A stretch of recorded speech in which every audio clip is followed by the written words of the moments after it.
This is the Every FNFF podcast. I'm Curtis. I'm Carl. I'm Alex. That's exciting. I like all three parts of that. That was good. Yeah.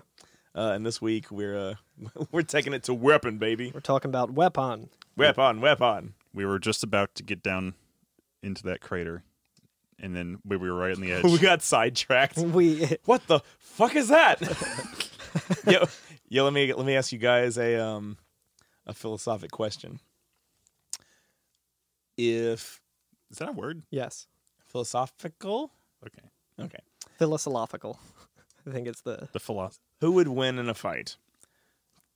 3 heavily armored people in a giant flying machine, or one little wriggly red boy in the desert? Well, if it's anything from my experience, it's definitely the little wriggly red boy, because goddamn.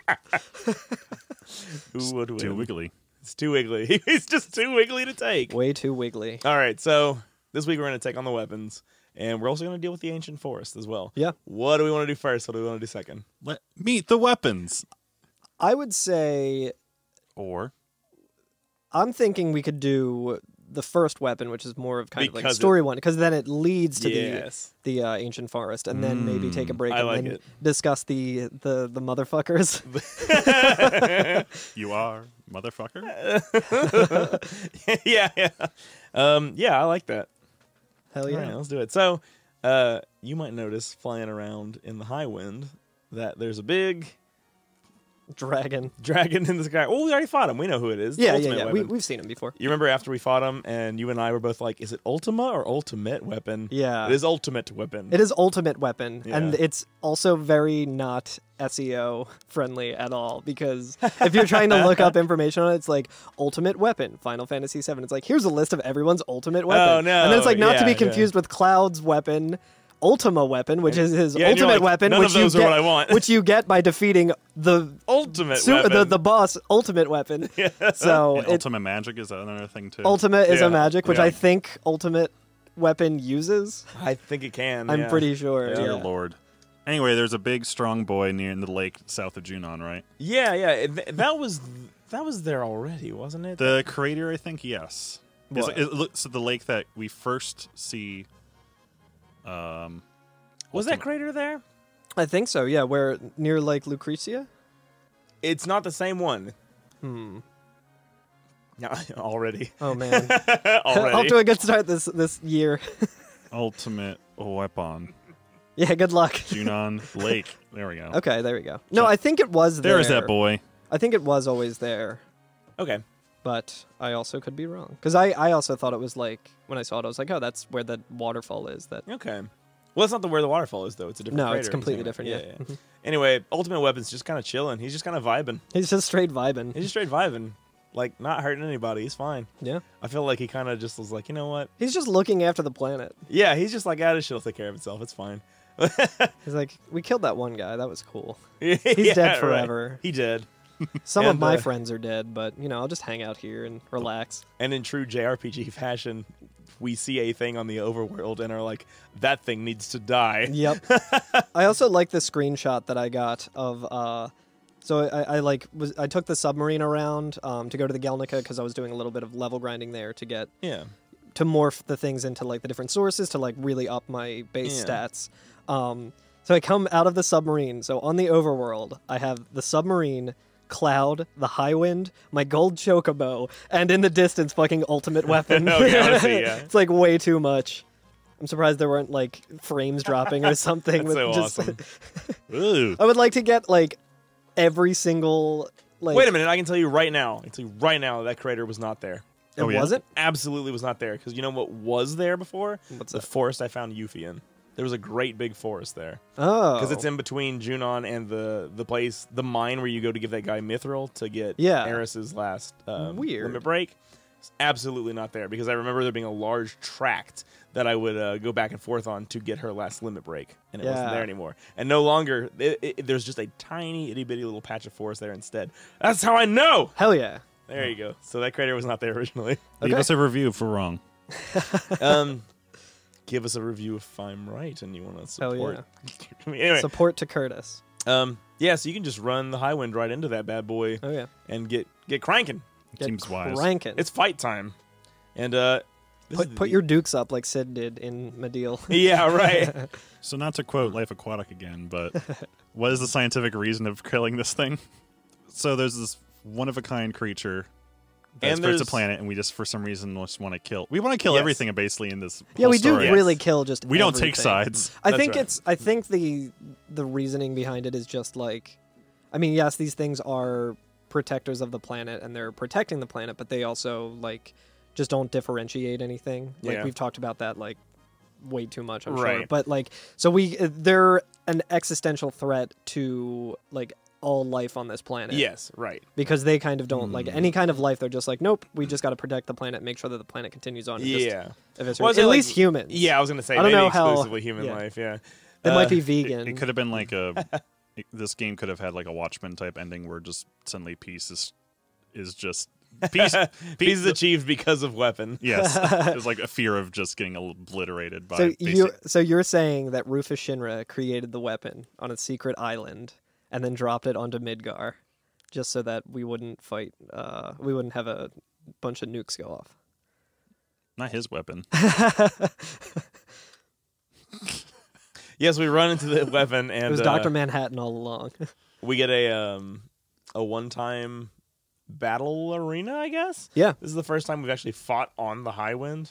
Oh, yeah. And it also does its, like, magical size changing. Yep. Where, like, the Ultimate Weapon is clearly much larger than the Highwind on the overworld map.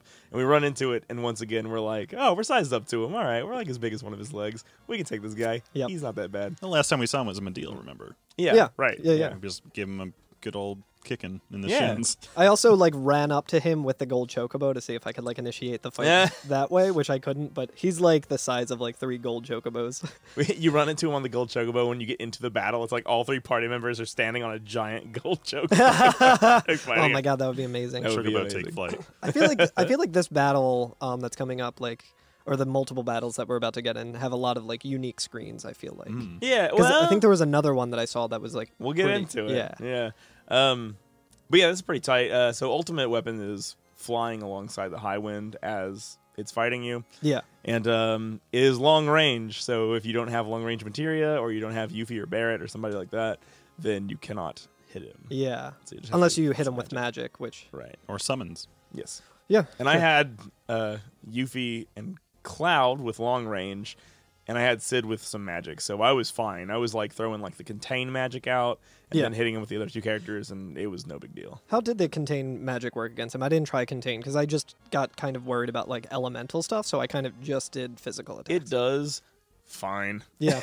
Like, it's fine. I feel like that's pretty much the story of the weapon fights. Yeah, right, yeah. Yeah, it does damage. It's not ridiculous, but, like, it doesn't take too long. If you have any, like... any good weapons or good materia, it doesn't take very long for him to run away. Yeah. Because he runs away from this fight. You can't finish him here. Yeah, exactly. Yeah. And then starts a grand fucking chase around the world. Yeah, which is pretty cool, but also a little bit frustrating. It's really good if you play the Benny Hill theme over top of it. True. Wait, so what happens after? Okay, so you hit the Ultimate Weapon, you fight him. I was able to finish him off, but I didn't have to chase him around the map. Okay, so there is a condition for that I looked into. Oh, really? Yeah. Well, let's get it out right now, because so, I don't know. Ultimate Weapon has 100,000 HP. Okay. And I think once you get it below 20,000 HP... it'll finally run to... it will run to, like, the last place that you have to fight it. over top of Cosmo Canyon. Yeah. Yeah, so I guess maybe I just...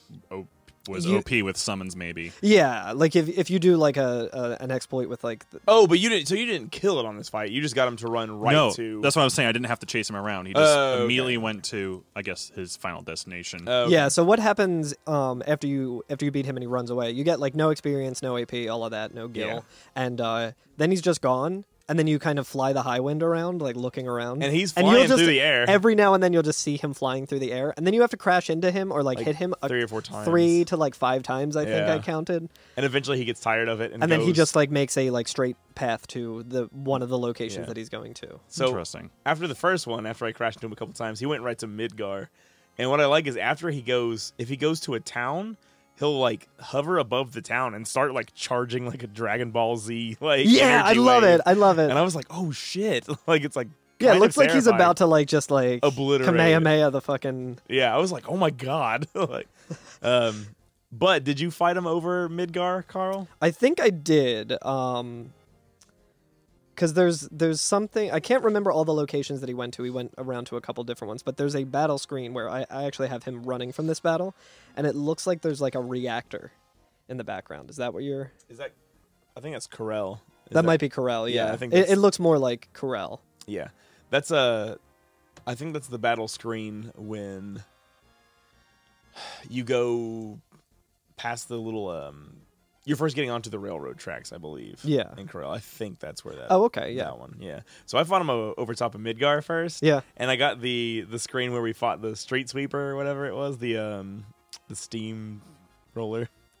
At the end of the highway? At the end of the highway. The motor ball? The motor ball, that's it. Yeah, that's where we fought the motor ball at. Hell yeah. Yep. And so I was like, oh, hey, look at it. It's this area again. And so you can fight Weapon there. Cool. It's cool. You get a lot of cool screens that you've already been to fight Weapon. Yeah, and since you're not since you're just fighting on the overworld, it's kind of weird. I saw this screen that I've probably seen before, and I was like, oh, that's a unique screen. But I don't think any of them are actually unique unless I'm wrong. I would like to say that you can steal Reflect Ring from him every time. Wait, really? Yes. I stole multiple Reflect Rings. I was just like, what the fuck? I just kept grabbing one every time. Because I only stole a circlet. Oh, so I think it depends on whether you're fighting him on the ground or in the air. Oh, so yeah. So if you're fighting him in the air, he'll give you a circlet, but if you're fighting him on the ground... he'll give you a Reflect Ring. Yeah, so there's different areas. So if you fight him in Gongaga, Fort Condor, Midgar, it'll be a ground battle. Yeah, which several of those are the ones where I fought And for Carl, you were probably mostly around Junon, Medeal, Mount Nebel, North Corel, or Cosmo Canyon. Yeah, exactly. So I pretty much only got the aerial battles, and when I stole the circlet from him, you can only get one of those. That's interesting, because I fought him, at first I fought him at Midgar, then at Gongaga, then at North Crater, all of them land battles. That's crazy. Isn't that wild? Wow. That's pretty neat. So, yeah. I mean, not that I was jonesing for a fucking reflect ring. Well, apparently I am, because I'm like, oh, a shiny thing that I didn't get? Oh, man. These games have layers. Yeah. That's what, indeed. So it's got a couple cool moves. Like ogres. I can use the Ultima Beam. Do some damage. Shadow Flare. Hell yeah. Shadow Flare is also notable because that is an enemy skill that you can learn. It is. Yeah. Which I learned. So I learned it, but I think the character that got hit by it just died outright. I was yeah. Well, I think R.I.P. I can't remember which weapon fight. I think it was this one. I think I might have had to reload or something. I think I missed it the first time and I missed stealing something and I took it out too quickly. Or maybe it just ran off and then I was like, oh, okay, let me try it for the next time.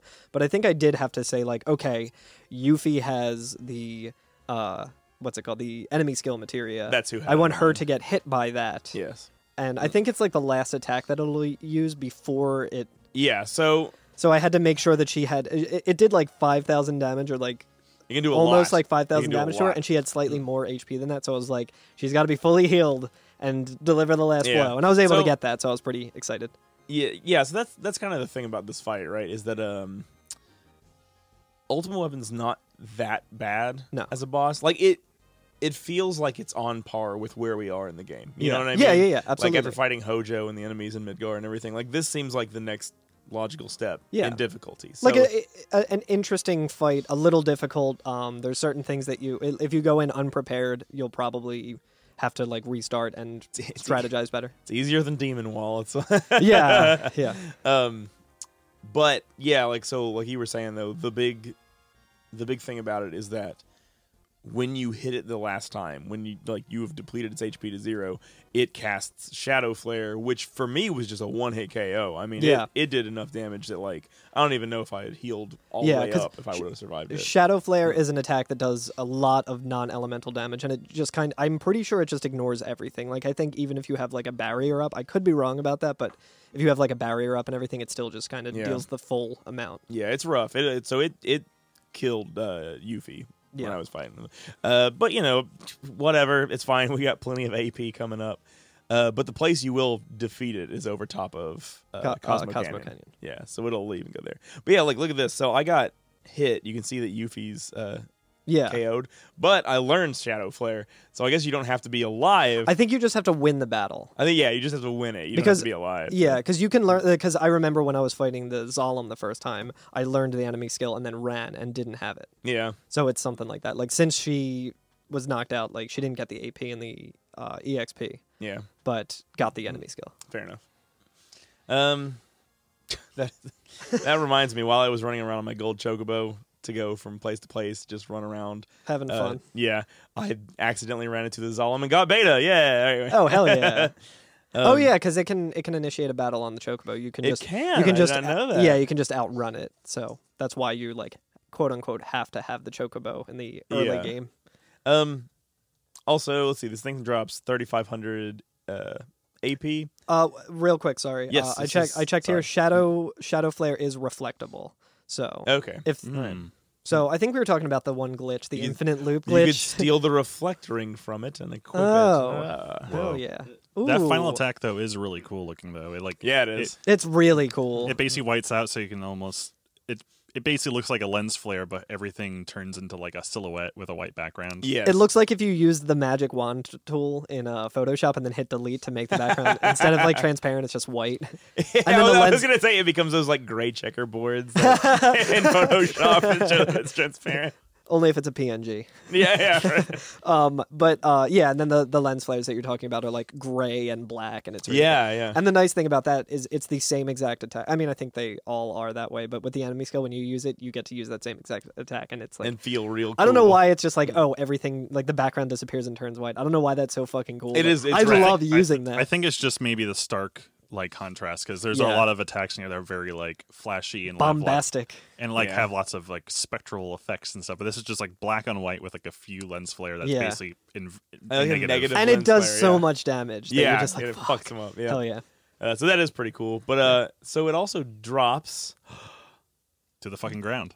The Ultima weapon. Hell yeah. Oh shit. Which is a very it's the best weapon for Cloud. It is. Yeah. And it is capable of doing a lot of damage. Hell yeah. Per swing. Yep. Depending on how much HP Cloud has at the time. Oh, really? Is that? Yes. So as Cloud's HP gets depleted, it does less damage. Oh, wow. To the point where if you have like 1 out of 999 damage, it does like hardly anything. Shit, I did not know that. I was using it a lot in the battle square. Oh, yes. To prepare myself for the next couple fights we'll be talking about. Oh, yeah. Absolutely. So, once Ultimate Weapon crashes to the ground, it leaves a giant fucking crater. And I think what's notable about that is there's no kind of cutscene.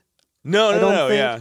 Or it might just like fall a little bit, and then like the screen game like whites out, and then it takes a little while to load because it's funny. And then it comes back, and there's just a crater there, and you're like, "What?" It's like early season Dragon Ball Z, where like you don't actually see what's going on; you just like have to infer. Yeah, I feel like it's like because there's a PS1 game, and this is like the world map. They're like, oh, we can't move all those polygons live. We'll just make it like white out, and then change the landscape, and then fade it back in. Hell and be like, oh, there was a crater. Just deal with it. Fuck yeah. It reminds me of the, did you ever see that comic where it was like what they saw versus what I saw? And it's like a kid sitting there holding like a Game Boy and playing something, and it's just like his parents looking at him. And then it's like what I saw, and it's like him riding a Charizard in like a thunderstorm, like over the ocean, fighting a Gyarados and stuff. Yeah, I feel like it's kind of like that. Yeah, right. I love when stuff gets left to the imagination. Yeah. But it's pretty tight. And the crater now, one of the walls of it will allow us to get up on top of the plateaus, I guess. Yeah. In Cosmo Canyon, which will allow us into a forest that's up there called the Ancient Forest. Really, really cool enemies in this forest too. Alex, you sent and by that message. I mean there are no enemies in this forest. You sent there are enemies. Are there? Yes. Oh yeah. You may have. No, I mean in the forest outside of the. Oh, on the world map. Yeah, like the world map one. I didn't find any in the world map. I'm sorry. No, I was like, I'm gonna see if there's anything unique in here. Nothing. Alex, you sent a message to the group signal chat, and you just said something like, "Yo, this ancient forest is whack," or something like that. What's so whack about it? So yeah, when we enter the forest, it's really serene looking, green, kind of ambient screen. And so I think there are 3 or 4 screens you have to get through, but it's basically you have to. if you turned off encounters, this would be much more tolerable. But yeah, I fought. So what I did was I fought each enemy to get screenshots of them for the podcast, and then I turned enemy encounters off because I was like, "F Bastard." this." But yeah, so basically the whole shtick of, I guess, of these next few screens is that there are different like logic puzzles. Yeah, logic puzzles. So there's like you have a boat, you have a sheep, and you have a fox, and you got to get every one of them across. Yeah, it's the same kind of same kind of thinking puzzle where there are these like I want to call them. Well, I forgot the type of like carnivorous plants that are like pitcher plants. Yeah, pitcher plants. Yeah. Venus flytraps. So you have to. There are throughout the map, or these screens, I should say, frogs and bugs that you can feed to them. But I think it'll eat the bugs, but once it eats the bugs, you can't use them as a you're actually supposed to use these as a stepping. So what you're doing is you're putting the bugs and the frogs in the pitcher plants, and that causes them to close their mouths, I guess. Yeah, and become a platform for you, and allows you to step on them. Right? Yes, but with a limited amount of time, though. Exactly. Yeah. It's a little generous, but it's like if you're running into a battle and you don't have like bugs like available near you, it's not enough time to go through. So it's kind of a lot of trial and error and just being like, what the fuck am I supposed to do here? So there's like, for instance, just to give like it as an example, we'll talk about the very first puzzle on the first screen, right? There are 3 pitcher plants and there are 2 jumping like grasshoppers or something and a frog, right? And so what you're doing is you're just picking up the bugs. You can hold one at a time. You just go up to them, hit the confirm button, and then you can drop them by hitting the confirm button again. You just place all 3 in the pitcher plants, and you're allowed to jump over, right? That's the gist of it. But like you were saying, Alex, there's a limited amount of time. So you probably want to start with the one farthest away. Well, what I did actually was I collected one, dropped it right in front, like on the platform, got the other one, dropped it in the same place, so that like when I was ready to go, all of them were exactly in the same place right there. So I could just do it really quickly. Yeah, because you still have to, like, to reach, the third most pitcher plant or whatever, you have to, like, jump on the other 2 and jump back. So it, like, takes a little bit of time. And, like, when it's, like, a time-sensitive window, it gets a little frustrating. Yeah. So I just queued everything up right in front of it to make it faster. And, yeah, if you have to... if you run out of time, those bugs are gone, so you have to kind of reload the screen at least. Yeah, you got to go like over one screen and go back. Which leads to a special case, too. You were saying the bugs are gone. The frogs do not disappear. Yeah. If you throw a frog in a pitcher plant and then you jump on top of it, if you're on the pitcher plant when the frog is able to leap out of it, it'll throw Cloud off, and you can either land like back before, in the area you were just at. Sometimes it throws you to the next part of the area, and sometimes it'll put you in a special area that you couldn't get to any other way. Yeah. So there's different ways to get around in it. And we should say also that the reason that you have to use these pitcher plants to jump across that gap is because the only other gap is blocked by like a giant Venus flytrap thing. Yeah. That if you step on it, it just fucking closes its teeth on you and does a bunch of damage to all your party members. Yeah. And what's funny is I didn't notice that it was doing damage for some reason. Like I checked my party after and I was like, oh, that didn't look like it did any damage. And then I guess I like got hit and was like, oh, it's not doing anything. It's just like bumping me back. It's not a big deal. And then I got into a battle and like everybody has like 1 HP. Tifa and Yuffie had like 1 HP and Cloud had like 2,000, but like was almost in yellow. And I was like, fuck. Yep, that's exactly what happened to me. And I was like, oh no, oh no. I ran away. But yeah, between like having to deal with some random encounters while also his logic puzzle can be really frustrating, especially because some of these random encounters are immune to physical attacks. Is that what they are? I know they're not. It kept saying miss. They're not immune. Well, I don't know how it works, but they are really hard to hit. Yeah, super high evasion. I luckily I had some magic and I would just like cast Ultima and be done with it. Yeah, I got to that point too. With my 8 counterattacks, like every third set of 8 counterattacks, like would maybe hit one, and we're just like, oh, thank God, there's one. But yeah, there's sometimes 3 of them.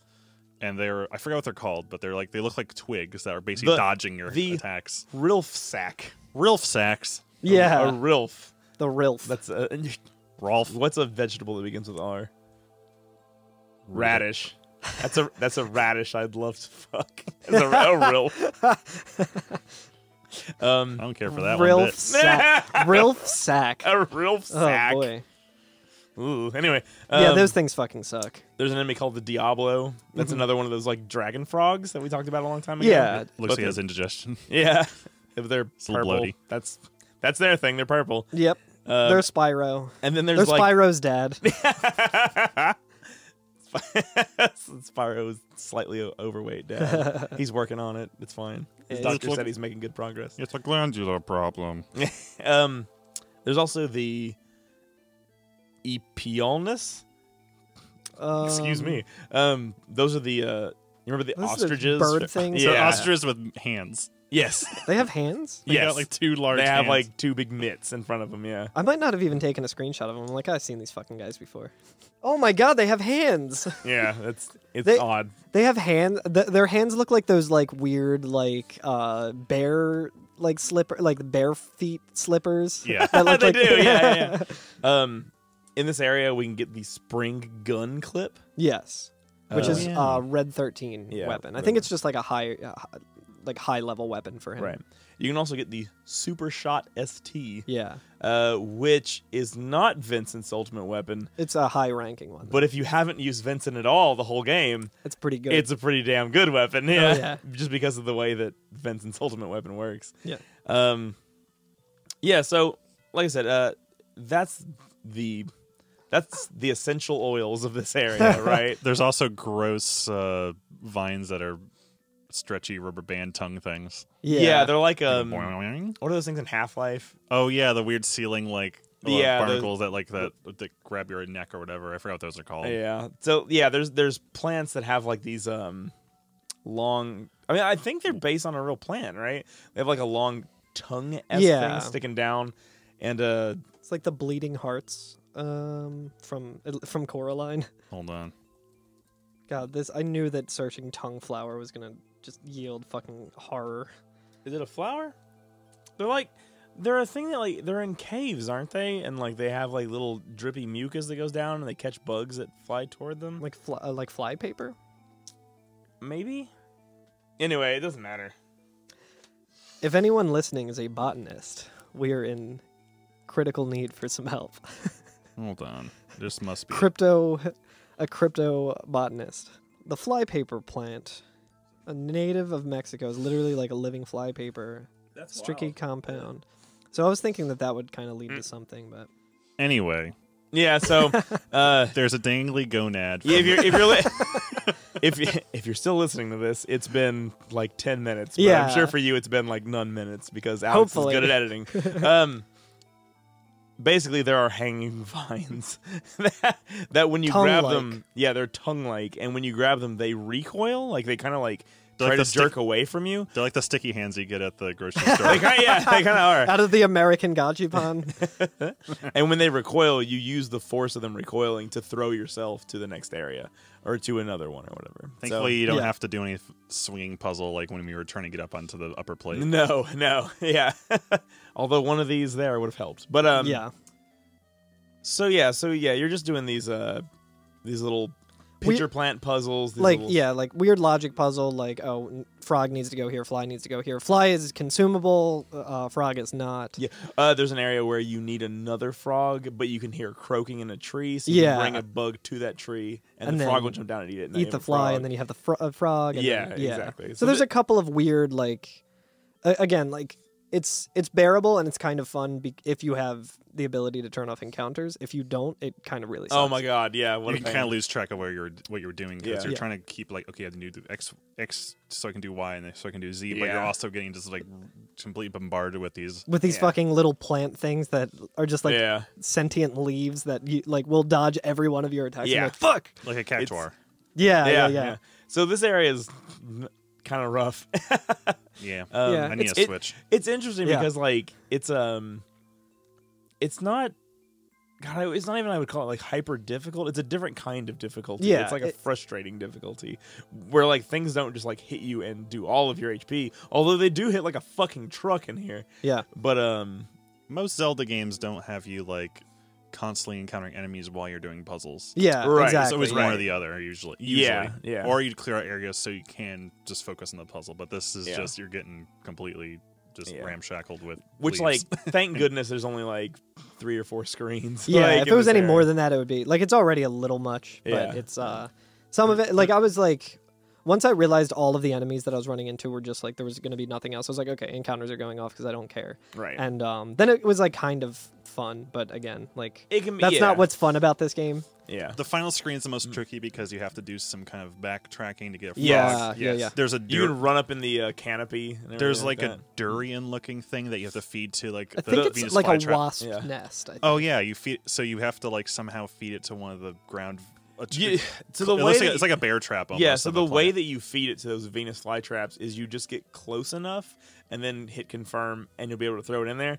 But like the line of what's close enough to feed it the wasp nest and not get eaten is just not drawn anywhere. Yeah. Like how that delineation works is really bad. Yeah. Because like I walked into the trap and got eaten multiple times trying to get close enough to drop this fucking thing. Yep. I do not envy anyone who had to play this on like a small CRT TV. Yeah, seriously. And not see like how close you are to anything. Yeah. Well, I feel like it was all right if you were playing this when it came out and you were playing it on your summer break and you just had all the fucking time in the world to do it. Exactly, yeah.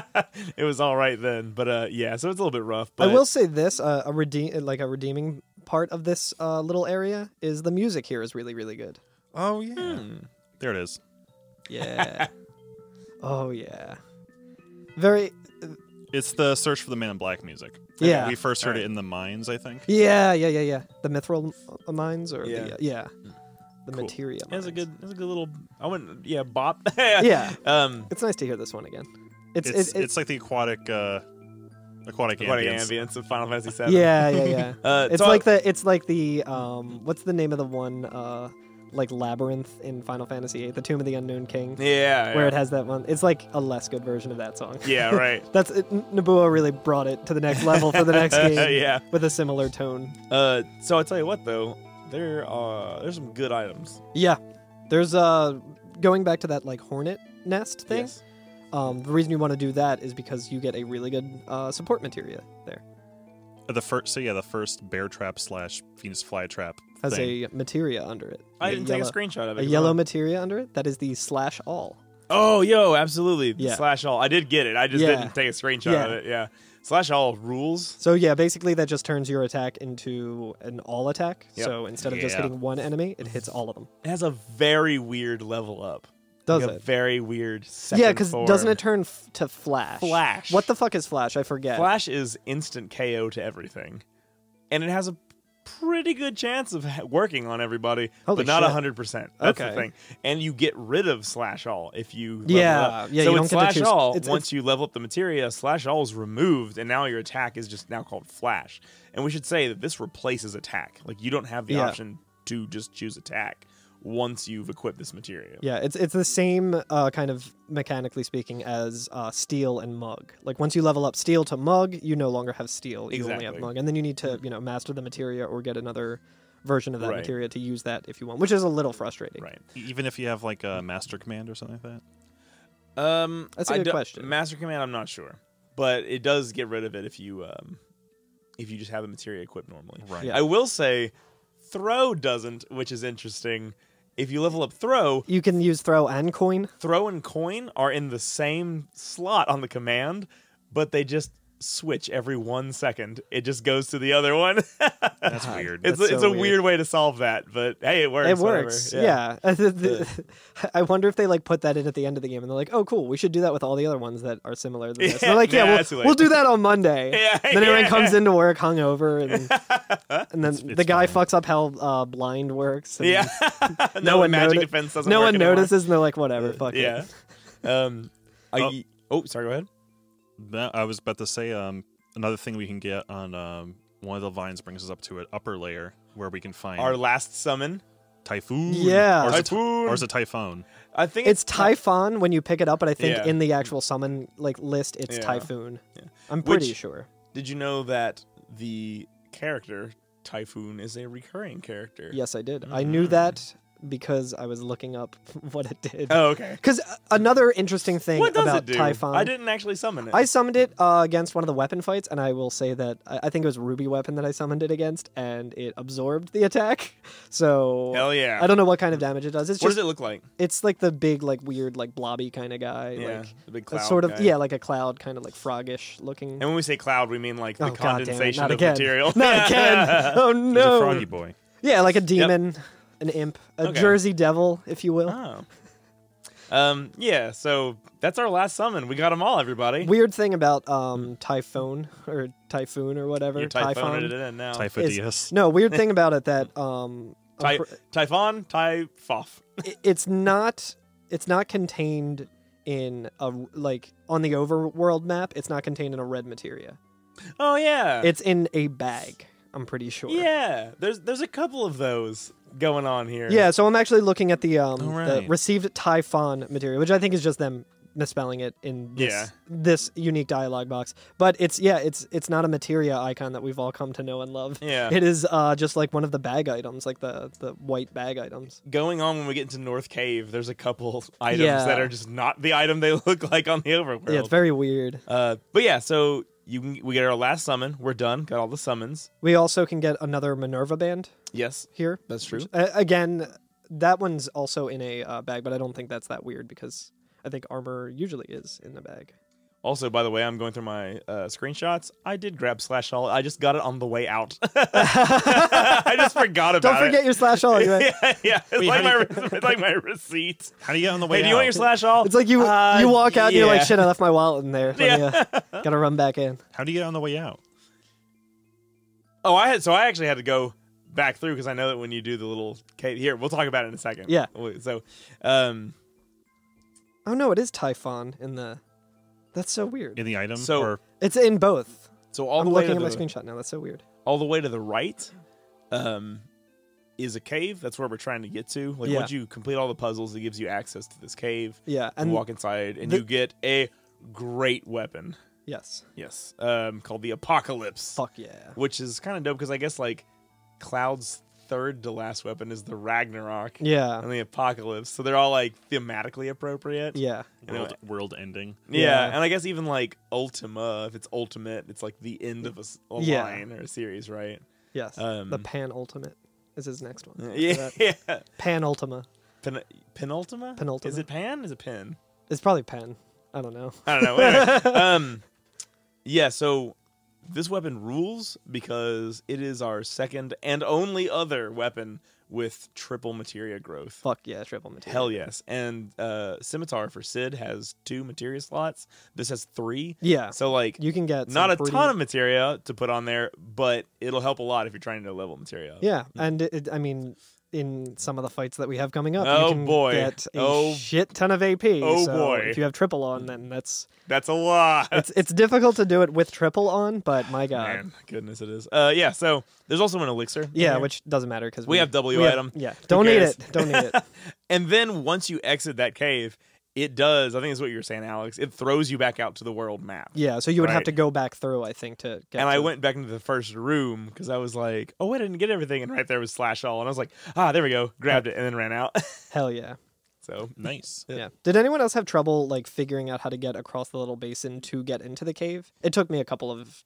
I had to end up watching basically kind of a walkthrough of how they get it, which involved like going across the chasm to the basically in the same screen, but like you couldn't really get to there. But to get a frog and use the frog to get over there and feed that to the exactly, yeah, because like it has the pitcher plants that usually you just feed bugs to, but the bugs don't respawn. And there was one bug in one of those hives. Yeah, so you had to somehow get a frog from the other side of like this chasm to basically spring you from that last pitcher plant. Right. Yeah, exactly. Yeah, the thing is that you can get 2 frogs on the screen. Yeah. And so what you do is you put 1 frog in one of the pitcher plants, and even though you don't have enough bugs to jump through them all, you can use the frog to shoot you across the gap that you usually would have used multiple pitcher plants to walk across. Exactly, yeah. It's how I did it. There might be multiple Yeah. answers. I'm not sure. I hope our listeners have actually played this, because this is It's probably... it's really confusing. It's really annoying to describe. Yeah, and it's really annoying to go through and play. So I also hope our listeners didn't have to do it. Although the loot here is really good. It is. It's worth it. That's the thing. Definitely. Yeah, especially for the apocalypse. For apocalypse and slash all, it's definitely worth it. Yeah. So yeah, that's the ancient forest, and Lord help us. Yeah. It's time to. Oh man, You know what? Before we go into, if we're gonna go up against these weapons, we should all say a prayer first. I'm just thinking about that wiggly boy. A little wiggly red boy. I'm gonna go. That green boy at the bottom of the sea. I need to expunge the waste from my body before we get into this. It's only gonna hold me down. Yeah. You're not gonna be able to resurface fighting emeralds. Yeah. All right. Well, Alex, you wanna take us to break? You wanna break our legs, break our pod? No, you do it. See ya after these messages, kids.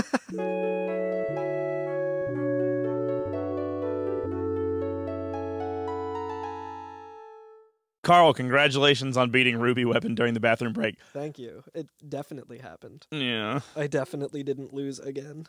It's all right. As you said, the sun was in your eyes. Yeah, dude, I got like 2 hours of sleep last night. My back's kind of fucked up today. Like the sun was in my eyes. Like, feeling like pure shit. He had some bad rolls. The dude is so fucking lucky. He's lucky my dad wasn't here. If my dad was here. So just gotta call my older brother to do it for me.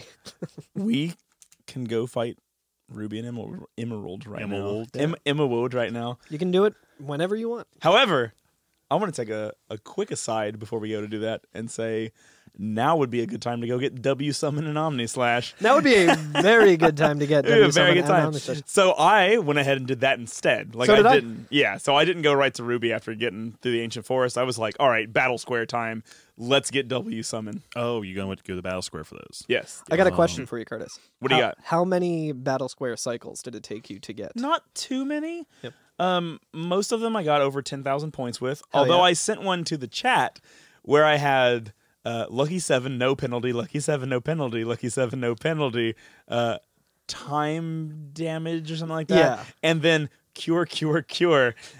And when it was like, oh, you beat all 8 battles, here's 80 points. Yep. And I was like, fuck you. Yeah. And that sucks too, because I had a similar one where I didn't get that many, because the way that those usually work is it's like Lucky 7s, like cure, and then like HP or something. Yeah. And it's like, it's really hard to like even land on a one that's like going to be a handicap that gives you more BP. Yeah. So like when I saw Lucky 7s, I was like, God fucking damn. I was like, I might just try and get all Lucky 7s and see what I get. It probably wouldn't really be worth it anyway. But... No, it would just be an interesting screenshot. And like we've talked about this before, but like the way to go about the Battle Square is to go in equipped enough to being able to tank through these handicaps, because the higher your handicaps are, like there's that whole chart that we talked about, but like especially towards the end of the Battle Square, like the higher the handicap is that you select, like the more points you get. Yes. So it took me 4 Battle Square rounds to get Omni Slash. Oh, okay. And then after that it took me 6 to get W Summon, which I think sounds about right for me. I think that's why the one like guide or whatever that we were talking about the one time said like once you get Omni Slash and W Summon, it is once you do those,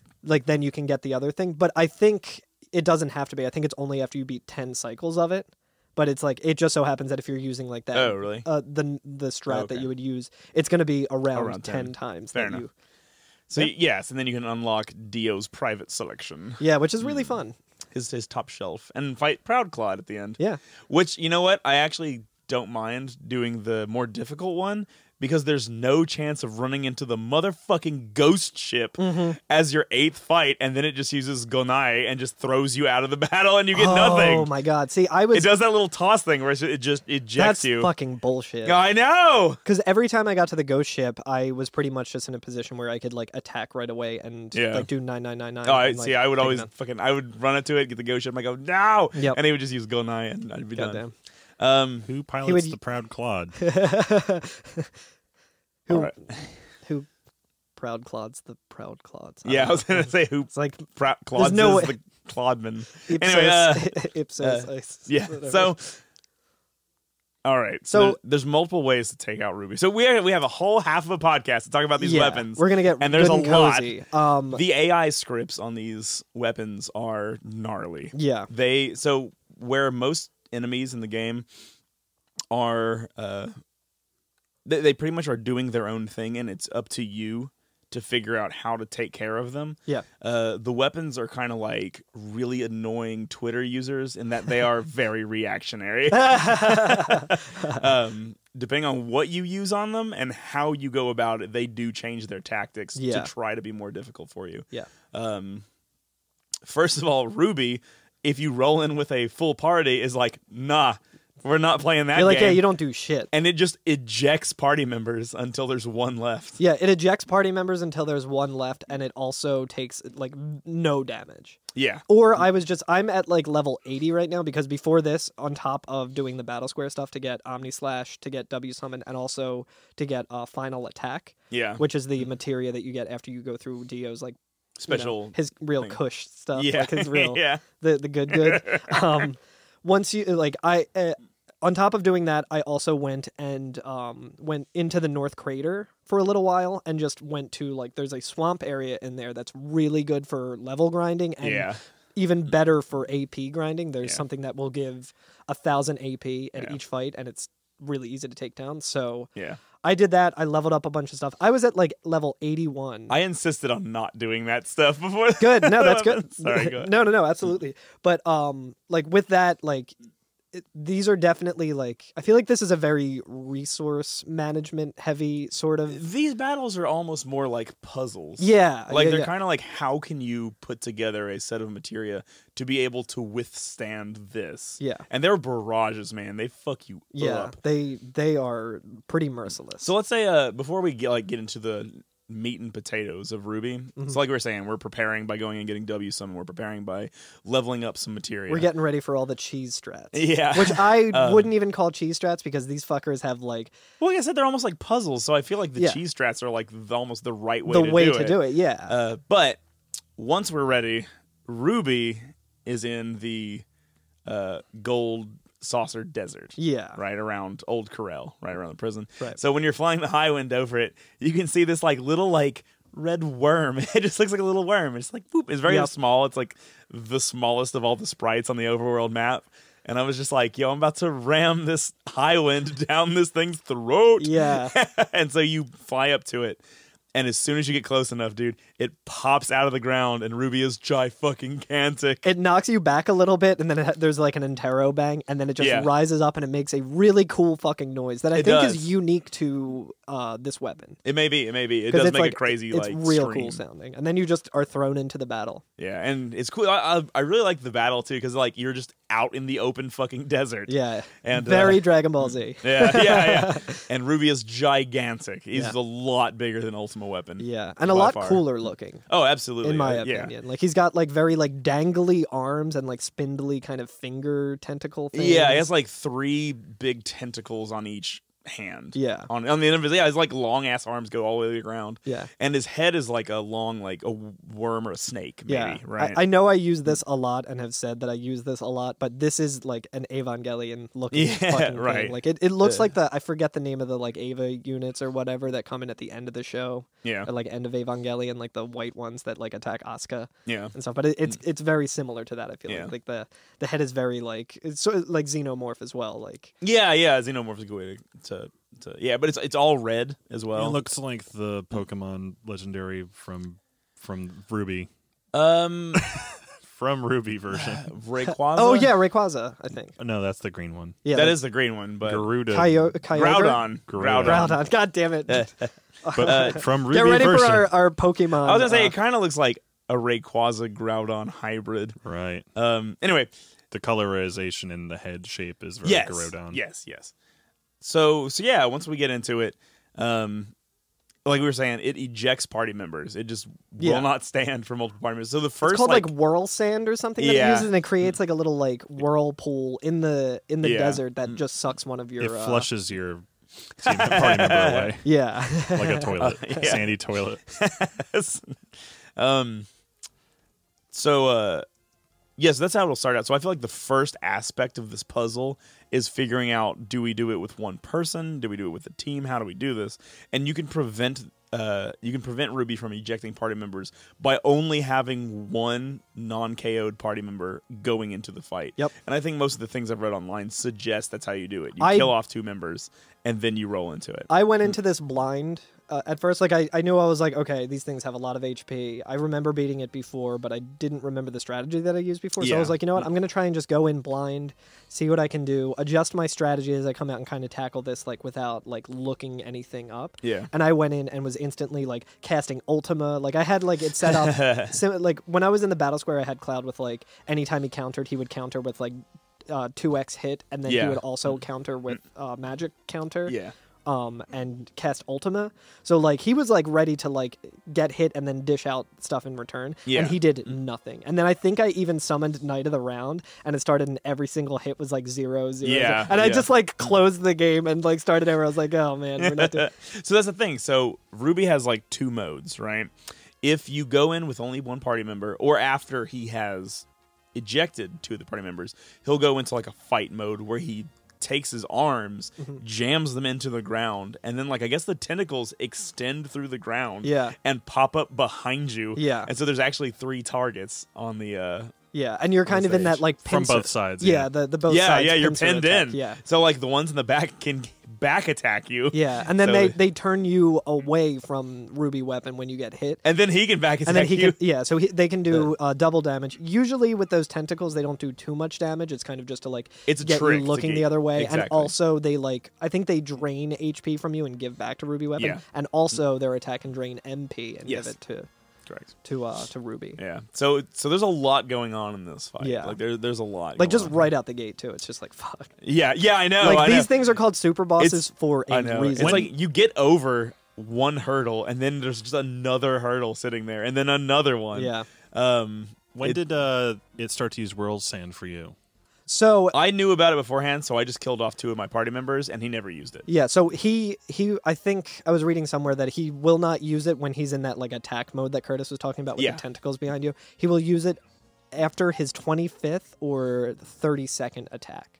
That's So he really will weird. use it in the thing if you don't take him out fast enough. And like you hear 25 turns, you're like, I'm not gonna have to worry. But about that. I went in with a pretty good Do you strategy. have the HP count, Alex? It is It's 1 million or something like no, that? no. Ruby is 800,000. 800,000. Yeah, That's a lot. it's a lot. Especially thinking that you can only do a maximum of 10,000 if you Yeah. hit 999. But his defense is so high Yeah, that that like you're you're usually not going not. to. Mhm. We were watching you play it just now, and Omnislash was doing 500 damage per hit. Yeah. Or as Alex called it, halves of thousands of damage. Yeah, so and that was even with a hero drink as well. Like I you gave Cloud a hero Bolstered drink, your stats with hero drink. and it was just like nothing. Which I don't know if we've really talked about what hero drink does.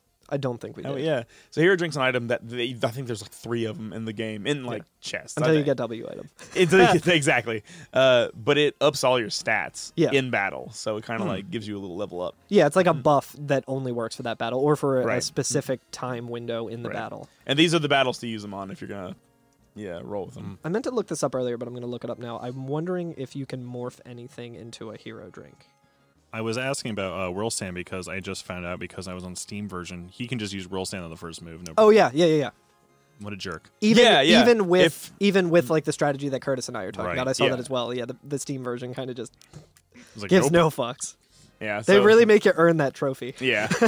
God, man, the weapons are real tough. They're real tough. Which I'm kind of thinking about it. I'm trying to think if there's any other like equivalently difficult bosses in Final Fantasy games, but these might be like take the cake. I think these might. These might. Which in my opinion, we're talking about the easier of the 2 right now as We well. we definitely are. So he's like I said, a real motherfucker. Now, the thing is, I don't think it says it. I don't think there's like any indication of what it might be. I think that like maybe back in the day when this game came out, people just had to throw everything at the wall and like see what stuck. But he has one not glaring weakness because there's no way to fucking know that it's his weakness. But he's got a huge He's fucking got a weakness. huge weakness. He can be paralyzed. Hell yeah. So for whatever reason, paralyze works on him. Get your Dazers ready, y'all. So there's items called Dazers that you can throw, and that will paralyze Ruby. Or like what I did, summon Hades. Yeah. Hades will paralyze him. Yeah. So I used, again, like we were talking about, like, are there cheese strats for these bosses? It's hard to say because it kind of functions it's like he's rolling in here with 800,000 HP and right. and can one-shot your team. And I should say, so like he reacts to Knight of the Round. Does he? If you use Knight of the Round and he's ready to go, he'll just throw Ultima on you. Yeah. And just be like, oh, fuck you.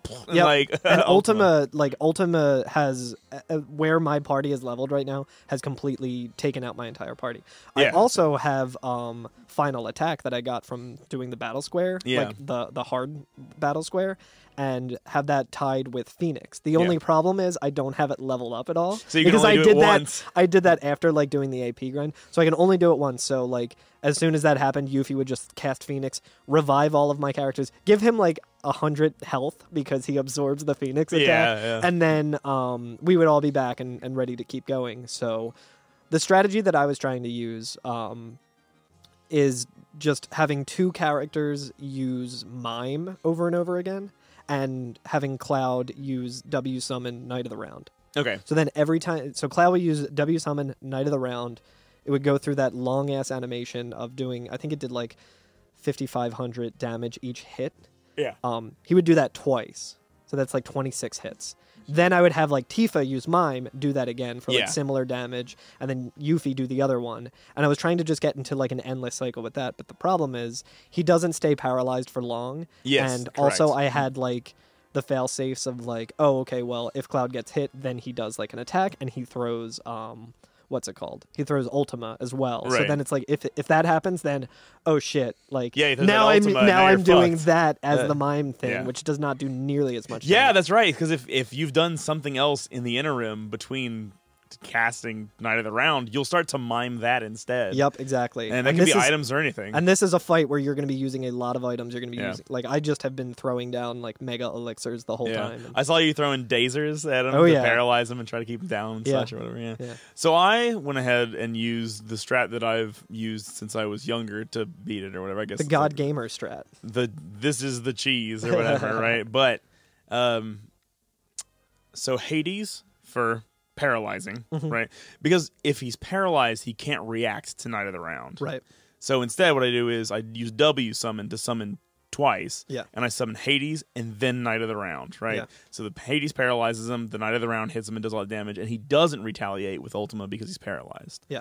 And what I equip on in my materia menu, I have Knight of the Round paired with HP Absorb. Yeah. So instead of ever casting heal or anything like that, just every time Cloud casts Knight of the Round does so much damage. I'm all the way back up to full HP again. Yeah. All right.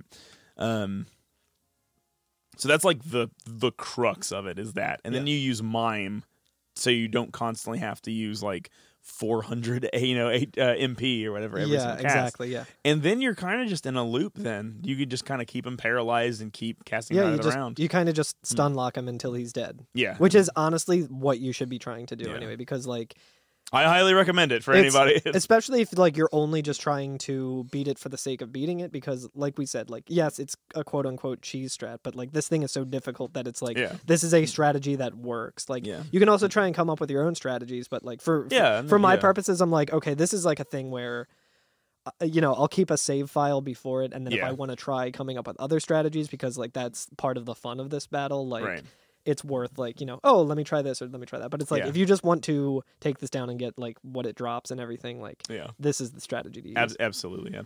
Yeah. So is there anything else to say about Ruby? Other than what a motherfucker. When I was going through, before heading to the podcast recording today, as I was going through, I couldn't summon Knight of the Round anymore because I don't have it all the way leveled up. We should say too that on summons, the level of the summon is how many times you can cast it. Yeah.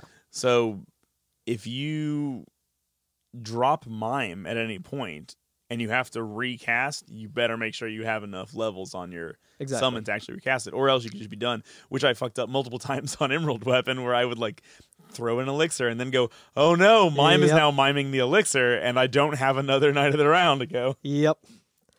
Exactly, yeah. So I only had like 2 summons for Knight of the Round, so I was pretty much just like, okay, mime as long as you can. Yeah. And then like couldn't, and after that it was like, okay, now I have like 5 Neo Bahamut's that I can mime a lot more. But that only does like upwards of 10,000 damage each time. And I was actually calculating it.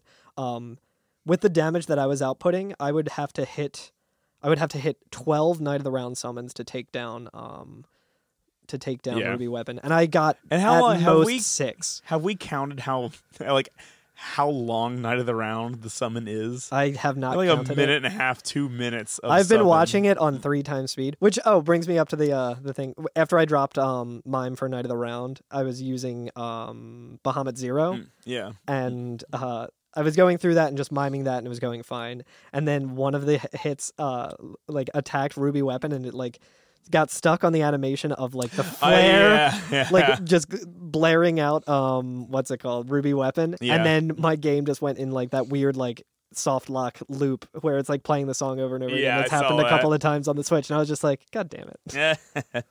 He used his ultimate attack. Soft lock. Yeah. All right, yeah, and then you can beat Ruby Weapon, man. Yeah. Ruby Weapon drops 50,000 AP. Yeah. And if you have Cloud's Apocalypse on, which gives 3 times, yeah, you can have 150,000 AP. Yeah. And again, the ultimate weapon gave 3,500. This is 150,000. Yeah. So it's insane. And to beat some of these weapons, I had to equip like my best equipment, which has no materia growth whatsoever, and all the AP is just wasted. Yep, that's another thing too, is that I'm trying to do it with being able to get materia growth out of it. Yeah, I would like to do this to level up Knight of the Round for the next fight. Yeah, but I don't know if I'll be able to do that. Actually. You know what I did? I had Apocalypse. No, I didn't have Apocalypse. I'm sorry. I had some other weapon that actually had materia growth, believe it or not, on this one. Yeah. I didn't on the next one, but on this one I did. And I was able to level up Knights of the Round once. Yeah. And it only gave me 1 level up. Knight of the Round takes so much. 500,000 AP to master. Whew. Yep. Whoa. Yep. Lordy. Yep. But he does have a drop. He does have a drop. The Desert Rose. Mm-hmm. Yeah. Did you cash in? Oh, you have it. You I have it because I haven't gotten it. I haven't. Do you know what the Desert Rose does? It gives you a golden chocobo. A golden chocobo. Yeah. From the Traveler in Calm. So now you can get mime, which you pretty much need to beat this fight. Oh yeah. Actually, yeah. You can use the Desert Flower to get mime that you need to beat Ruby to get the Desert Flower to get mime. So there is a guy in Calm. He's in the bottom right most house. And if you go up there, he says like, oh, you know, I've traveled with friends. All my friends have like passed away now, and I'm looking for these 3 items looking for these items 3. These items 3. Answer me to like commemorate their deaths, I guess, or whatever, to honor them. And he wants a guidebook, the Desert Rose, and what's the other one? The Earth Harp. Oh yeah, the Earth Harp. Yep. That makes sense again. And he says things with them. He says a map that was sunk along with the ship, the guidebook. A rose that blooms once every 1,000 years in the desert rose, and a harp that soothes all that hear it. And says, I wonder if there's anyone who will bring them to me. So he wants those items to like symbolic for his friends, but he won't actually fucking lift a finger to go figure out what they are. I wonder if someone will bring them to me. That's like, hey Poochie, you look like you have something to say. Yeah. Do you? Do you? Yes, I certainly do. But I felt this was a good time to turn in the Desert Rose, get the gold chocobo, and turn in the guidebook that you can get for morphing the ghost ship. Yeah. Which will give you the underwater materia. Yes, which is pretty much a thing that you need to do this next part that we have to talk about. Yep. So I went ahead and got those 2. Interesting thing about this gold chocobo is it blows for racing. Yes, it's you're traveling. This is your running around one, not your competitive one. Yeah, exactly. I think that has to do with like when this is the chocobo you bring on tour in case someone like breaks into your high wind and steals it. Yeah, that's right. That's right. This isn't your Ernie Ball Music Man. I'm sure its gas efficiency is great. The miles per gallon. Miles per green. The miles per green's bullshit. So let's go get in that fucking submarine, baby. Hell yeah. and let's go fight us an emerald weapon. Hell yeah. Yo, fuck emerald weapon. Fuck emerald weapon. I still think I have never once beaten it. So, including today. Emerald weapon he is by far the thickest THICC apostrophe ST of the weapons. Hello, those pauldrons. Yo, he's got mad pauldrons. He's got pauldrons for days. He's got sizable thizables. Oh yeah. He's certainly the most delicious looking weapon. He is some might say that he is thicker than a bowl of oatmeal. I would.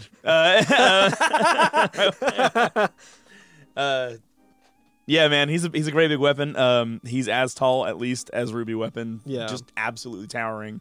Both when you're fighting him and compared to the submarine. It's a real big weapon. Yeah. And he just roams around the seabed, looking for you, I guess. And we've seen him in the past, and we have avoided him when we first got the submarine. Yeah, so the first part of my grinding for like the Ruby weapon strategies that I was using was me going to the Gelnica to morph those monsters into like different sources to like just bump my base stats. And as soon as base stats, and as soon as I came out of the Gelnica, it was just right fucking in front of me. And I was like, and God. The one where it's facing the other way. Yeah, I was like, oh God. Shh, don't say anything. He's just right there. You climb back into the ladder, and then you climb back out, and he's gone. Yeah. Oh my God, yeah. Yeah, and he warps around. He'll anytime you like surface or go back below the sea, he'll be in one of a few different areas on the seabed. And then some of them are patrols. Yeah, he'll just patrol. Yeah. So he's I'll tell you what's scary is when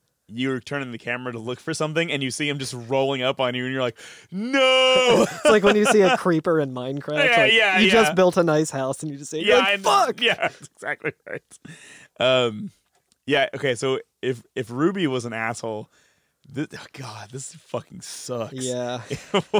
This one has 1 million HP. 1 million. 1 million. 1 million. Lil million HP. What level are you at right now, Curtis? While you're trying to take these boys down. I believe I was in my mid 80s. Yeah. I can say I'm looking at my screen. It was a great time for music. The mid. Oh, okay, yeah. I was like, do I know a lot of people in their mid 80s who are really big into music? Yeah. I was just thinking of a playlist my buddy Dave made called "Ladies of the Late 80s." It's just like Cyndi Lauper. And that's awesome. Hades. Hades of the late 80s. Hades of the late 80s. Title. Shout outs to Dave from the Calling All Creeps podcast. Yeah. He's the one who made that playlist. So this weapon. I guess before we talk about strategies, let's just talk about its move set. Yeah. To kind of give people an idea. So like I said, the weapons are somewhat reactionary, so I'm not 100% on exactly what makes it do everything, but I can give you kind of a list of what I saw and when it did it. Yeah. Starting out into it has an attack. Is it Emerald Beam? Is it the first one? Emerald Beam.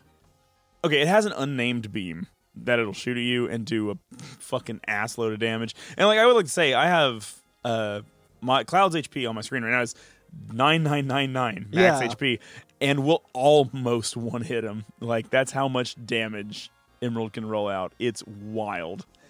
Emerald will fuck you up. And it attacks with a ridiculous frequency. I mean, it is just hitting you constantly. It's faster than any of your characters, so it can get in attacks before your party can do a full round. Yeah, so like it's entirely feasible that you'll go into this battle and squeeze off 1 or 2 attacks and game over, even if you have max health, max MP. Yeah. Like, does the battle start with like your party like in like a like Emerald has a preemptive strike on you? No. Because I know Ruby does, like no matter what, like even though you fly into him, it just the way it kind of works is it doesn't say like you sneak attack or whatever. It just kind of and you're not facing him, but it has the same thing where if he hits you before you can attack him, then he'll do twice the amount of damage off the bat. Oh, really? But I don't know if Emerald has that. Yeah, I think Emerald's just faster. Yeah, he's just really, really fast. Yeah. So yeah, he has a stomp that he can do that can be done as a reaction as well. The foot stamp. The foot stamp. And he basically just sits himself down on top of you, and it does 6,000 damage plus to every single party member. Yeah. Yeah, it's ridiculous. Like the lasers were doing like 8,000 damage. Yeah. I was just like, what? Then there's the revenge stamp that it also has, which the is revenge stamp. Yeah, that's the same one, except it's a counterattack. Exactly. Yeah, that's what I was saying. And this is all like base emerald. We should also say, oh shit, if you don't have underwater material, there's a 20-minute timer running, which is how 20 minutes holding your breath is pretty damn good. Yeah, that's a long time to hold your breath. That's really impressive. Watch an entire episode of The Simpsons. But but you can. It's exceedingly difficult to beat this boss in 20 minutes. Yeah, for real. Like without the underwater materia, like it's so almost necessary. I'll tell you it's doable. It's possible. On the attempt that I finally beat Emerald Weapon, I started an episode of The Simpsons, believe it or not. And it just so everybody knows, it was the one where Bart gets a knife and he joins the junior campers. I'm not sure if I remember that one. Which season is that? Season 5, 6. Somewhere in there. It's really good. Give me one of the gags from that episode. I'll see if I remember it. The sea captain pushes a life raft out the sea and it immediately sinks and he goes, I don't know what I'm doing. I do remember that. No, there's the knife. It's where he's like, Mo throws Mole Man out of the bar and goes, when I say you put a coaster under your drink, I mean it. And he's like brandishing a machete and Mole Man goes, you think that's a knife? This is a knife. Anyway, we leave it in. So I started that, and on 3 times speed, like 8 or 9 minutes had gone by before I beat him. Like, yeah, it was a long fucking fight. Yeah. So you had the underwater materia. I did. Okay, I did. Yeah. So these are all like generic emerald weapon attacks, which doesn't even get into his like second mode. Yeah. So after you fight him for a little while, the pauldrons will open up and like 2 eyes on each shoulder, so 4 eyes total, kind of open up and are exposed. Yeah. And which I was, like at first I'm like, sick, weak points.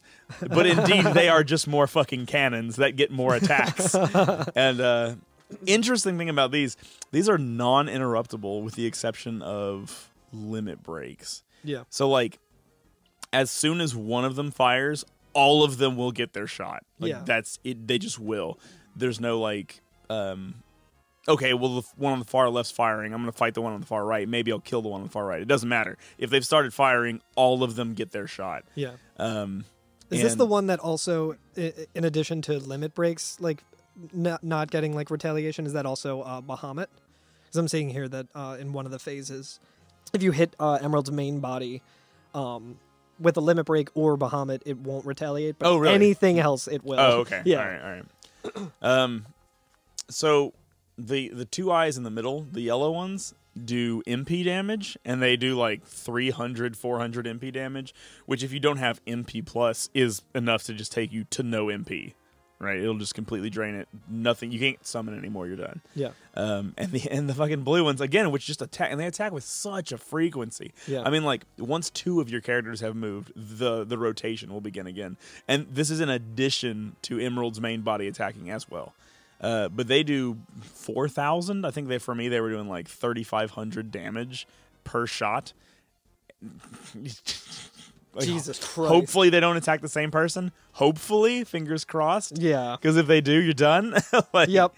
So it's just constant. Yeah. And like it never lets up. It just is constantly bombarding you all the time with these moves. Yeah. And eventually it'll pull out something called air tam. Yep. Which is materia backwards. Oh, yeah.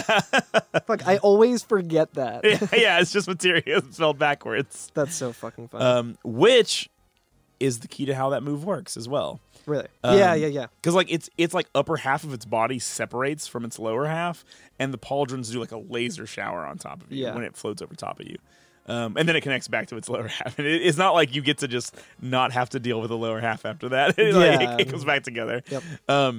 It does however many materia you have equipped times 1,111. Yeah. Yeah. So that leads to a pretty good strategy. Which I used multiple times and still couldn't fucking beat them with Which it. is still, it's still fucking hard to pull off. But if everyone in your party has the max HP of 9999, yep. and they all only have 2 materia equipped, they will get hit for 2 damage, which will put everyone in lucky sevens. To which everyone will attack and do that. I forget how many attacks it is, but it's like attacks, all of the 7 damage. So which does almost half. Almost half. It's still not even. Yeah, you have to do that fucking twice. So here's the thing. I did that, got everybody back to max HP, had airtime happen again, and it didn't redo the sevens. It only happens once in a fight. It only happens once in a fight, shit. So it's not even that great of a strategy. Yeah, I mean, it's good to bring it down to a more reasonable 500,000 HP half instead. A fucking million. A little over half of an HP. 1,000 swords. Less than half that we needed. Yeah.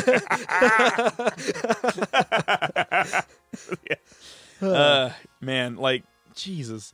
It is cool, though, I will say. When I got everybody into lucky sevens, it's fun setting the Switch down and just looking at it and being like, look at my party fucking go. Look at that DPS, baby. Yeah, there's bam, bam, bam. And if you have it on 3 times speed, like I have a video. I'll have to like remember to put it on the Instagram with some funny like saying or something. But like it's super fun on 3 times speed, just watching your party be like, wah, pa, pa, pa, pa, pa, pa. And like every time they hit it, it does all sevens. Yeah. Which this dude has defense too. Yeah. So if you attack him normally, you're not doing very much damage at all. Mm-hmm.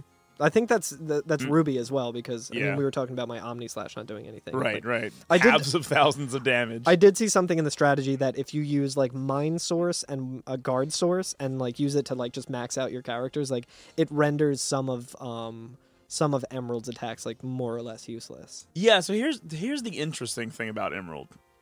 And like I don't think this is the preferred way because it's a lot longer.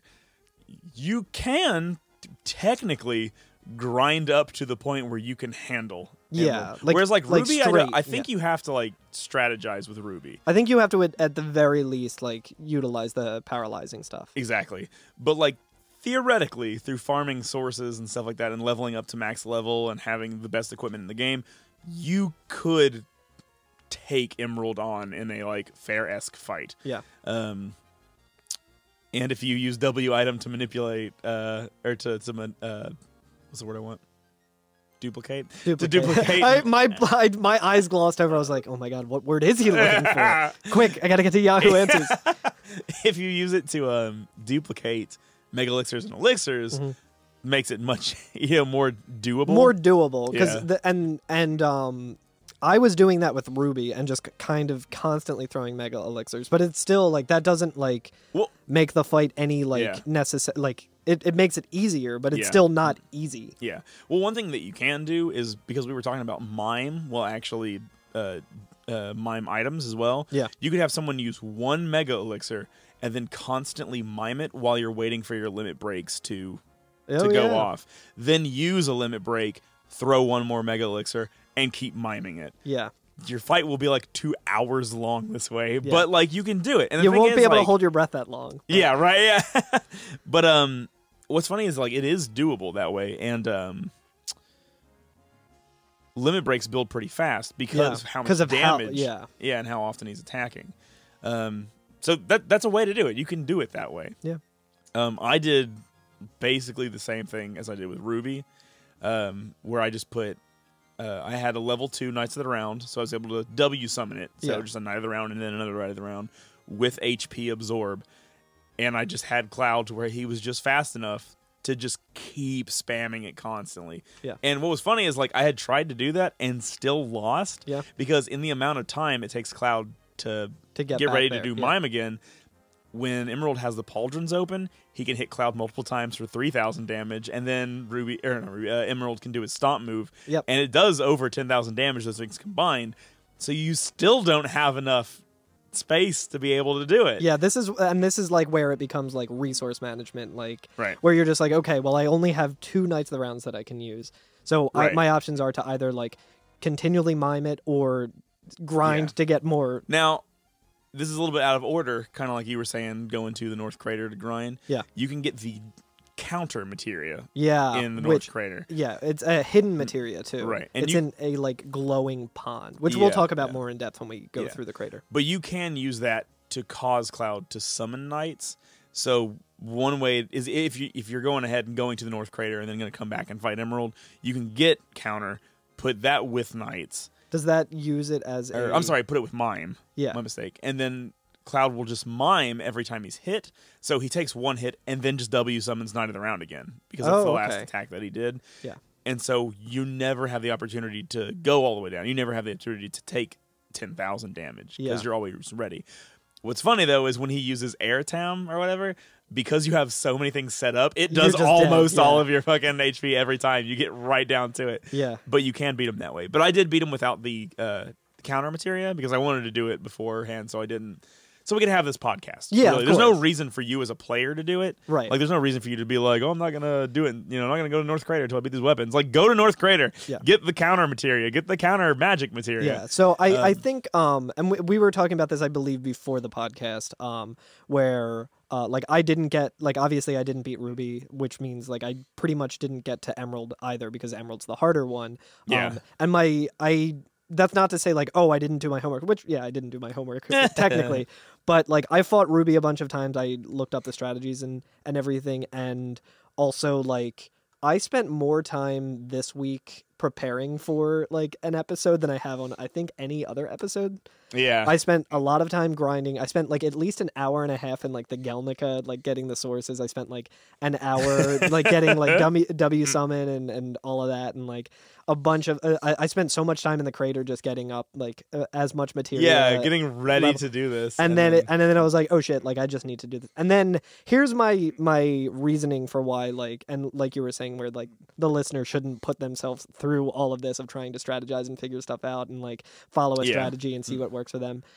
There is the OP strat that you can use to make these fights nothing. You can beat Emerald Weapon in like 40 seconds. Me and Alex are looking at each other and not sure what's coming up. You don't know? No. You don't know? Kate Sith, Ketchi. Fuck off! Ketchi has a limit break called slots. slots that you can go, don't need the underwater materia, don't need anything. You can just go for an easy, 150,000 AP. You can just have... Oh my god, that would have made grinding so much faster! You can just go down to fight Emerald, and... I would have done that this time if I had thought about it. God damn it. Do the slots thing where you just line up, like... I want to say... I'm sorry to cut you off, and I really apologize, but you've told me before about the strategy to get slots to line up, whether it's Tifa's slots or the battle roulette slots or whatever. Yeah. I like put a little bit of time into figuring out how that works. Works every time. You can literally just you hit, like on the Switch, it's the Y button. On PlayStation, I think that would be the square button.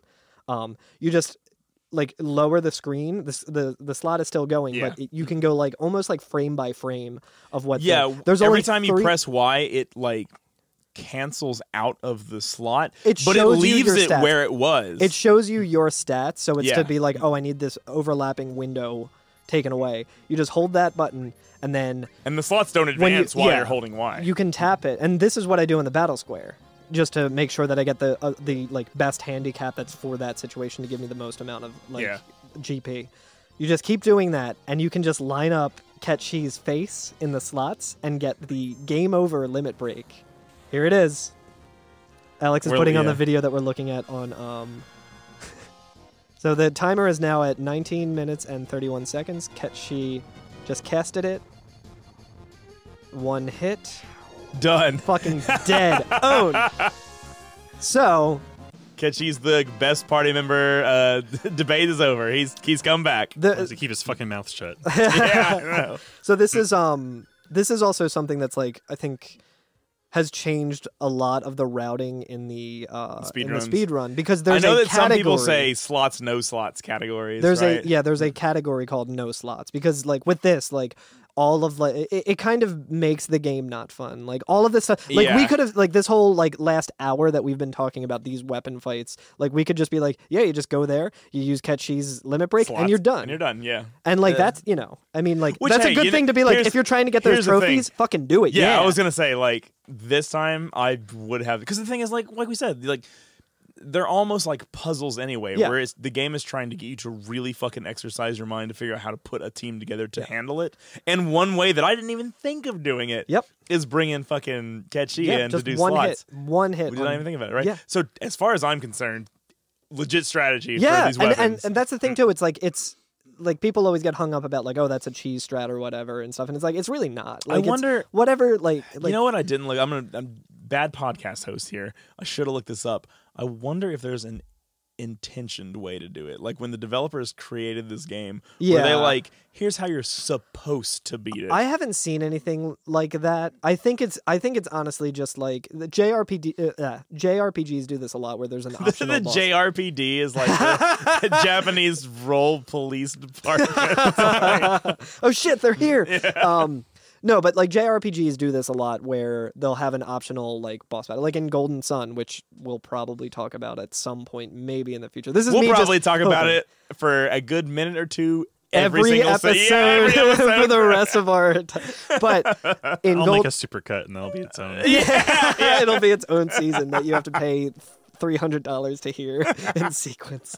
No, 300 GP, $300 a month. No, but so there's this part where you are going across this ocean on not like a cruise ship, but like it's monsters get on board of the ship. They attack the crew. So you become like the captain kind of, and you have to choose who will like row the ship across the ocean. And there's a specific order that you can do it of choosing like old men on the ships who like aren't like strong enough to like take the ship where it needs to go, and you actually veer off course and go to like a hidden island where you can like go into an optional dungeon that has an optional boss fight that's like really difficult. And I feel like this is a thing that like Super Mario RPG, we've talked about the Final Fantasy boss that it has in it, that like is an optional boss that's just like, hey, that one's like more reasonable. That one's like, absolutely. Hey, are you good at the game? Be good at the game. Absolutely. If you are, you can take it. But there's always like, okay, well, these games, as long as they are, there's so much that you can do with them with different materia combinations, with different things. That's part of the fun. Like I've said a bunch of times that I enjoy grinding in this game because it's like a puzzle. It's like, ooh, what can I do? Have you played Final Fantasy 15? No, I haven't. I got the day one edition, and I'm pretty sure it's still in a box somewhere in my house. That is super boss in 15 is pretty dope. I like it. But anyway, but yeah, man, there's no right or wrong way to handle this. It's just, if you can, you can. Yeah, come up with some fun materia things. Or just use Ketchi. It's a fucking game. It's a fucking game. Play it the way that makes you feel good. Yeah, if you don't have 17 hours to sink into one fucking little wiggly boy, then fucking, like, just, Or if you have 6 hours and 3 times speed. This motherfucker, though, drops the Earth Harp. Hell yeah. Which is the dopest of all the things you can get from weapon drops. Yeah. Because you take this to the Calm Traveler, whole set of master materia, baby. Hell yeah. What? Baby. Hell yeah. Every command on that. Oh yeah. Every command, every magic, every summon in one. Yep. Hell yeah. That would be really, really helpful if there was like a super difficult boss that you needed to fight where that would come in handy. Oh, hey. We were talking about this on another episode somewhere where you were saying like, oh, you can get multiple master materias if you just keep continually mastering every materia, right? I found out how that works. May as well go ahead and talk about it right here because it's not going to be a lot of time or anything like that. Because I went ahead, I was a little bit sick on last Friday, so I had time to just sit in bed and eat soup and play Final Fantasy. Yeah, eat hot chip and lie in bed. Had some chip dinner and eat hot chip and lie in bed. So I was like, I'm just going to master every materia. Hell yeah. So what happens is when you go up to the huge materia to receive it, you perform. I'm sorry. You might need a little bit of time on this one because I got to look at a certain picture. I'm sorry. So when you go up to Bugenhagen's apparatus. Bugenhagen. I'm sorry. I showed you my apparatus. Please respond. Apparati. Apparati. Okay. When you go up to the materia, you perform what's called a materia blend. And so what actually happens is like you don't receive a master materia from the huge materia. Your materia that you have become the master materia, and the huge materia gives some of its energy to cause that blend to happen. So what happens is all of the master materia you have get combined into one. That becomes the master materia. And because you've been mastering them, they've been duplicating themselves. Yeah. So you will have a whole nother set of materia that you'll just have gotten anyway because you're duplicating them the whole time. Right. So you can get just as many summons as you want, right? Right. So it's a give and take because you do lose your master materia, like you're mastered, right? So if you have one, you lose all the individual ones. Yeah, the individual ones. Yeah, you lose. Yeah, and then but you also still have another set of split off. Yeah, exactly, because they've all duplicated. So it's just a matter of like going and AP grinding again. Exactly. Which no, thank you. Yeah. What were you going to say about materia in the battle square? Yeah, but I was going to say, like, this is such a fun part of the game where you have, like, pretty much every materia and easy access to, like, getting AP to, like, master it all and coming up with different combinations. So when I was in the battle square, just trying to get Omni Slash, like, the reason that it was so easy for me was I forget the exact combination that I had, but I had Cloud doing Death Blow, and it was combined with, like, Master All, I think, or Mega All or something. Mega All, which I think you get in the North Crater. Yes. Yeah. Correct. So again, last dungeon that you have to then go back out of to get. But I would just do the Death Blow attack and hit everything, and just do like there would be like 5 enemies on screen. So there'd be like. And I didn't know that affected Death Blow. Yeah, that's amazing. You do that with Vincent with the the solid. So you can just like So it really kind of trivializes the battle. That's amazing, but in a fun way where you're like, hell yeah, I'm unstoppable until I break this materia. Well, those are the weapons. Those are the weapons. It takes 40 seconds to do each, and we just talked about it for like an hour. Guys, got anything else this week? I don't think so. No. I think that's about it. There are only 2 more episodes left. God damn. If we do it right. If we do it right. So. Yeah, which we invariably won't. No, 3 more. 3 more. We have 3 more left. Yeah. Limit breaks. Because next week, we're going to talk about equipment.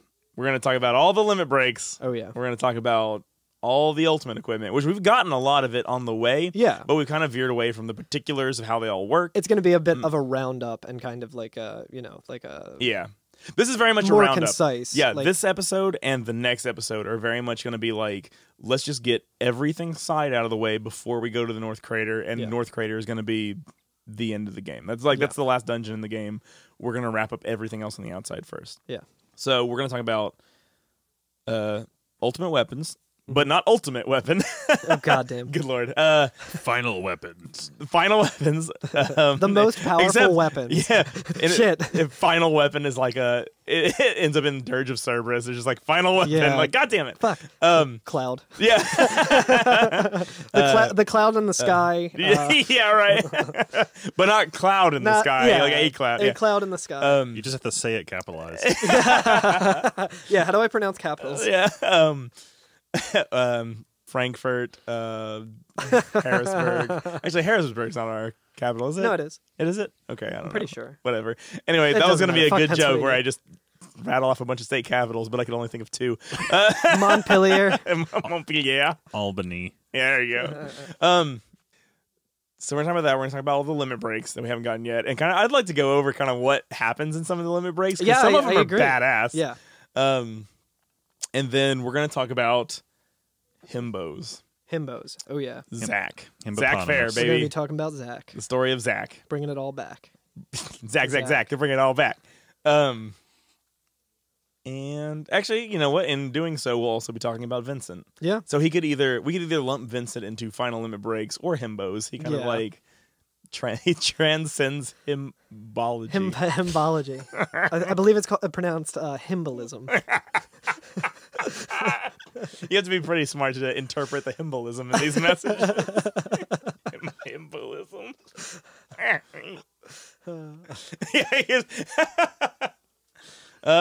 Yeah, man, that's all I got. Yeah, that's all I got. That's all I can say. There's going to be 3 more episodes, because that one, and then North Cave, and then we're going to pile all of the ending into an episode. Yeah.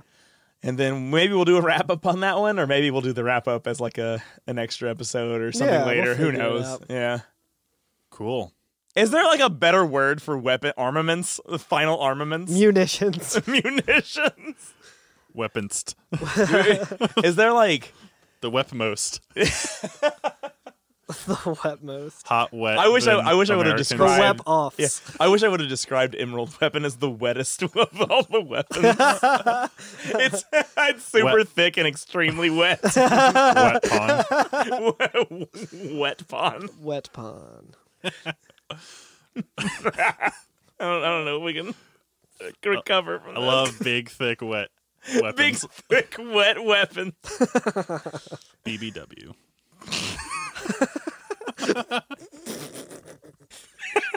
Big, beautiful weapons. I'm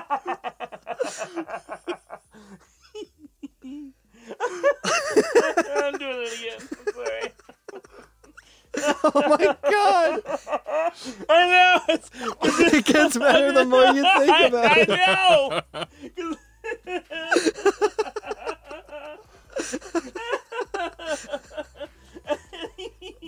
At first, I was just like, haha, that's a thing, and I didn't even realize the W works for the word weapon, and he said it out loud. I got it instantly, and then I just thought of weapon, the like overworld model, just looking real thick. It's like that's in a thumbnail in some Pornhub video somewhere. Oh my god! Why is it that we found so many like sexy bikini Bahamas? But we haven't found one Emerald Weapon. Alex is typing. Oh god! Hold on. Oh god! I was wondering. I'm sorry. Good timing. Yeah, I was wondering. I was like, we've gone the whole episode without a fucking like, without breaking busting joke. Yeah, without fucking laughing. And I was like, oh wow, we really kept it really. I searched for Affinity Emerald Weapon. I couldn't really get much. Sorry. Let me see. Are we trying? Dear listener, if you can make us some Emerald Weapon, is that show us those BBWs. When we have a Patreon, transparency is important for any Patreon. So some of your Patreon money will go toward commissioning a horny Emerald Weapon. Good lord, you want to take us out, Alex? Yeah. I will take us out back. Just put us all out of our miseries. Yeah. Happy on. New Year. I'm sorry. It's a good start.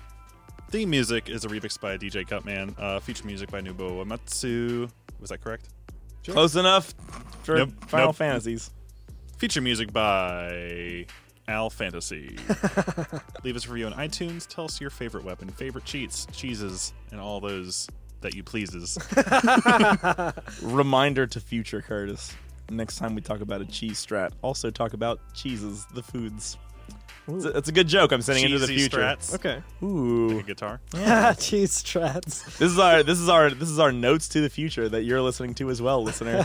So when later on another Final Fantasy I bring it up, you can go, oh, he remembered. That'll be good. Now let's start putting stingers from other episodes on. Oh God. We are every FNFF on Twitter, Instagram, and Twitch. Come watch me stream Final Fantasy V speedruns. It's been a lot of fun. Watch Curtis use some Goblin Punch. Yeah, my Twitch is twitch.tv/twirlingcurtis. Just find us on Twitter. It's fine. That's where we all are. Leave us a 5-star review. Tell us what you think Goblin Punch tastes like. I'm thinking it's like a zombie, the alcoholic drink. Zombie. Hey, what's in your head? Wait, is that all we have? Is there anything else to go out on? Are we good? I think that's it. Is that it, Alex? Is that all the announcements? That's all I do. What's in your head? in your head. Weapons.